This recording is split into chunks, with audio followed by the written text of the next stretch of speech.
குருபியோ நமக. Cosmic connection Jayalakshmi Sriram.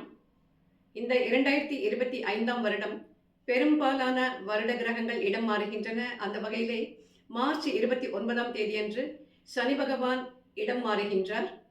மே மாதம் 18ஆம் தேதி ராகு கேத்து பெயர்ச்சி நடக்க இருக்கிறது. அதே மே மாதம் 15ஆம் தேதி குரு பெயர்ச்சி நடக்க இருக்கிறது. கோச்சாரத்திலே கிரகங்கள் இடம் மாறும் பொழுது அதை வைத்து சொல்லக்கூடிய பலன்கள் எல்லாமே ஒரு அளவுக்கு தான் கரெக்டாக இருக்கும். ஒரு 20-30% தான் சொல்ல முடியும். காரணம் என்ன அப்படின்னா, தனிப்பட்ட ஜாதகத்தில் உங்களுடைய சுய ஜாதகத்தில் இருக்கக்கூடிய கிரக நிலைகள், உங்களுடைய தசா புக்திகள், உங்களுக்கு நடக்கக்கூடிய தசைகள், என்ன தசை, என்ன புக்தி, என்ன அந்தரம் போன்ற பல விஷயங்களை மனதிலே கொண்டுதான் உங்களுக்கு சரியான துல்லியமான ஒரு கணிப்பை நம்மால் கூற முடியும். எனவே இதை ஒரு அளவுக்கு நீங்கள் ஒரு கைடன்ஸாக எடுத்துக்கொள்ளுங்கள். மே மாதம் 18ஆம் தேதி இந்த வருடம் சர்ப்ப கிரகங்களான சாயா கிரகங்கள் ராகுவும் கேத்துவும் இடமாற இருக்கின்றன. அந்த வகையிலே ராகுவானது மீனம் விட்டு கும்பத்திற்கும், கேத்து கன்னியிலிருந்து சிம்மத்திற்கும் இடம்பெற இருக்கின்றார்கள். இந்த பெயர்ச்சி மூலமாக வரப்போகின்ற 1.5 ஆண்டு காலம் துலாம் ராசிக்காரர்களான உங்களுக்கு என்ன பலன்கள் ஏற்படும் என்பதை நீங்கள் தெரிந்து கொள்ளலாம். இதுவரை உங்களுக்கு குரு பகவான் 8ஆம் இடத்திலும், சனி பகவான் 5ஆம் இடத்திலும், கேத்து 12ஆம் இடத்திலும் இருந்து கொண்டு மிக மிக சிக்கல்களை கொடுத்து கொண்டிருந்தார்கள். மனவேதனைகளை, மன அழுத்தங்களை, கஷ்டங்களை கொடுத்து கொண்டிருந்தார்கள்.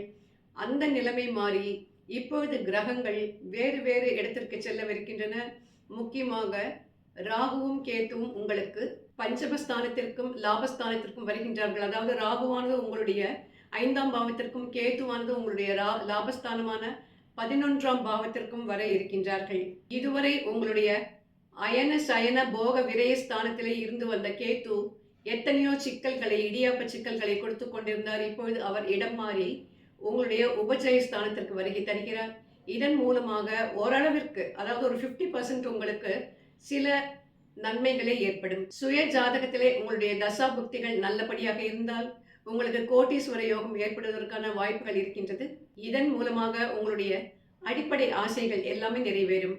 என்றாலும் நீங்கள் மிக கடுமையாக உழைக்க வேண்டிய ஒரு காலகட்டம் இது. அப்படி கடுமையாக உழைப்பதன் மூலமாக உங்களுக்கு கிடைக்க வேண்டிய பலன்கள் நிச்சயமாக கைமேல் வந்து சேரும். உறவிலே விரிசல்களோ சிக்கல்களோ இல்லாமல் பார்த்து கொள்ள வேண்டியது உங்கள் கையில் தான் இருக்கிறது. இந்த பயிற்சிகள் மூலமாக சனி உங்களுடைய ருணரோக சத்ருஸ்தானத்திற்கு சென்று அமரப்போகின்றார். குரு உங்களுடைய பாகியஸ்தானத்திற்கு செல்ல போகின்றார். கேது பகவான் உங்களுடைய லாபஸ்தானத்திற்கு செல்ல போகின்றார். இந்த பயிற்சியின் மூலமாக சிலருக்கு நல்ல யோகம் ஏற்படும். திருமணம் நடக்காதவர்களுக்கு திருமணம் நடக்கக்கூடிய வாய்ப்புகள் இருக்கும்.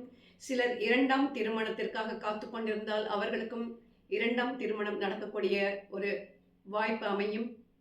வேலை வாய்ப்பு இல்லாதவர்களுக்கு உத்தியோக பிராப்தி ஏற்படும். ஏதாவது ஒரு வேலை, ஒண்ணுமே இல்லாமல் இருக்கிறதுக்கு இதாவது கிடைச்சது என்று சொல்லும்படியான ஒரு சிறு வேலையாவது கிடைக்கும். நீங்கள் வேலை செய்யும் இடத்திலே உங்களுக்கு லீடர்ஷிப் பிரச்சனைகள் வரும். அதாவது உங்களுடைய மேல் அதிகாரிகளுடைய இடத்திற்கு நீங்கள் வர வேண்டும் என்று துடிப்பீர்கள். அதனால் மேல் அதிகாரிகளுடன் உங்களுக்கு கருத்து வேற்றுமை ஏற்பட்டு கொண்டே இருக்கும். அவரை எதிர்த்து பேசுவதன் மூலமாக உங்களுடைய வேலைக்கு நீங்களே பிரச்சனைகளை ஏற்படுத்திக் கொள்வீர்கள். எனவே சற்று கவனமாக நீங்கள் வார்த்தைகளை விட வேண்டும். புத்திர பாக்கியம் வேண்டி நிற்பவருக்கு புத்திர பாக்கியம் ஏற்படும் என்றாலுமே இது ஒரு ஆர்டிஃபிஷியல் மெத்தட்ல தான் ஏற்படும். இயற்கையான முறையிலே கருத்தரிக்க முடியாது. ராகு உங்களுக்கு பஞ்சமஸ்தானத்திற்கு வருகிறார் இல்லையா? இந்த 5ஆம் பாவம் என்பது புத்திர பாக்கியத்தை கொடுக்கும். ஆனாலும் ராகு என்பது ஒரு மாயை.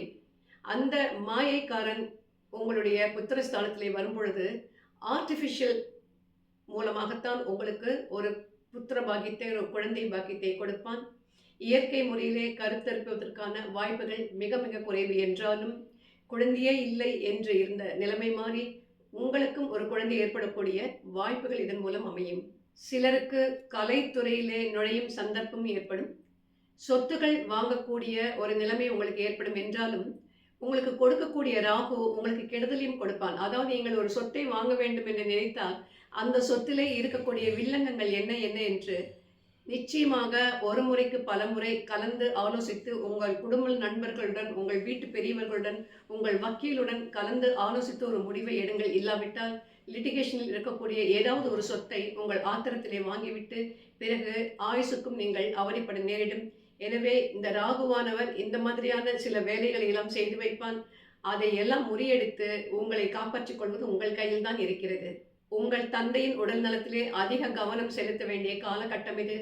இதயம் சம்பந்தமான பிரச்சனைகள் வருவதற்கு பெரும் வாய்ப்புகள் இருக்கின்றன. எனவே மருத்துவ செலவுகளும் அதிகரிக்கும். நீங்கள் முக்கியத்துவம் கொடுக்க வேண்டியது உங்களுடைய தந்தையின் உடல்நிலைக்குத்தான். எனவே இந்த ராகு கேது பயிற்சி உங்களுக்கு ஒரு கலவையான பலன்களைத்தான் கொடுக்கும். கூடிய சீக்கிரம் நாம் மீண்டும் விரைவில் சந்திப்போம். வாழ்க வளமுடன்.